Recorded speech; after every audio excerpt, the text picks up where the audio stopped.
ትላንትና የተቀበልኩት ሰው ዛሬም አለ ይቀጥላል እኛንን በወንዶች ልክ ምንሰፋው ሄደን ወንዶች እንደሚመቸው ምንሰፋለት እኛንን ሴቶች ጸባያችን ተለዋወጭ ነው እንደሚመቸን መሆን እንችላለን ባላችን አምሳሌ እኔ ባሌ እንደሚፈልገው መሆን ይችላል ካልፈለኩኝ ብቻ ነው እንደማይፈልገው ከጀርባው ቆሞ ከፈለኩኝ እንደሱ እንደሚፈልገው መሆን ይችላል ስለዚህ ሴቶች ባል እንደሚፈልገው ወይም ደግሞ የባልህ ማንነት ላይ መለካት መሰፋት ማለት ነው እሱ ማንነት ላይ መሰፋት ለምሳሌ ባሌ ይሁን አንዳንዴ ማትቀይራቸው ነገር መቀበል ማትቀይረው ነገር አለ መቀበል አትቀይሩም አይደል የሆነ ነገር አትቀይሩም ማይቀየሩ ነገሮች አሉ መቀበል አሁን ለምሳሌ አሁን የኔ ጸባይ አለ እኔ ማልቀይረው ጸባይ ባሌ መቀበል ነው ያለበት በቃ የሚያኖረን እሱ ነው መቀበሉን ነው የሚያኖረው ኦፍ ኮርስ ምንም አዲስ ነገር ሁለተኛ ደግሞ ትዳር ላይ መንገጫገጭ ሲመጣ ቶሎ ወስኖ አለመፋታት ቶሎ ወስኖ ወደ ፍቺ ወደ መሮጥ ሳይሆን ምናልባት ትዳርህ መንገድ እያያዘስ ቢሆን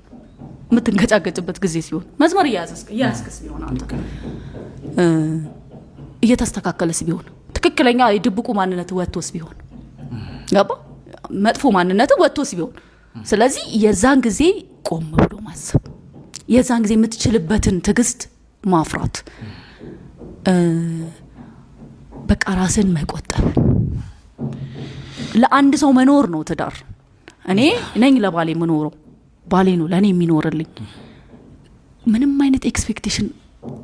አያስፈልግም ትዳር ላይ ከባልህ ምንም አይነት ነገር መጠበቅ አያስፈልግም መኖር ብቻ ነው የሚያስፈልገው መኖር ብቻ ለባልህ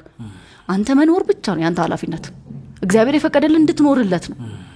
ከዛስ እሱም ይኖርልሃል ገባ አንተም ትኖርለታለህ እሱም ይኖርልሃል 100 ማለት ነው 50 አይደለም ትዳር 100 ትሄዳለህ 100 በቃ 100 መስጠት ነው ሁለቱም 100% መስጠት ነው እና ፍቅርን 50 አለማረክ በቃ ኃላፊነትን መወጣት ምንም እዚህ ምድር ላይ በትዳርህ ዙሪያ የሚቆጭህ ነገር አለመኖር ምንም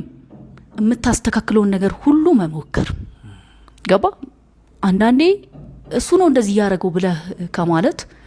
ምን ያረኩ ነው እዚህ ትዳር ውስጥ ምንድነው ያረኩ ያለሁት እኔ ብለህ ራስን መጠየቅ that's amazing now ሁሉ ነገር ተሳክቶ በጣም እዚህ የሆነ ትዳር ነው ያለን በጣም ነው የምንዋደደው የምሬን ነው የምነግርህ በጣም ነው የምንዋደደው ስለ ለፖድካስት ብራውድ አይደለም በጣም ነው ወዶኔ ባሌን ማለት የልጅነት ባሌ ነው ዛሬ ላይ ጥሩ ህይወት አለን የምንፈልገው ነገር እየሄድንበት ነው ሁለታችንም ጠንካራ ሰራተኞች ነን በጣም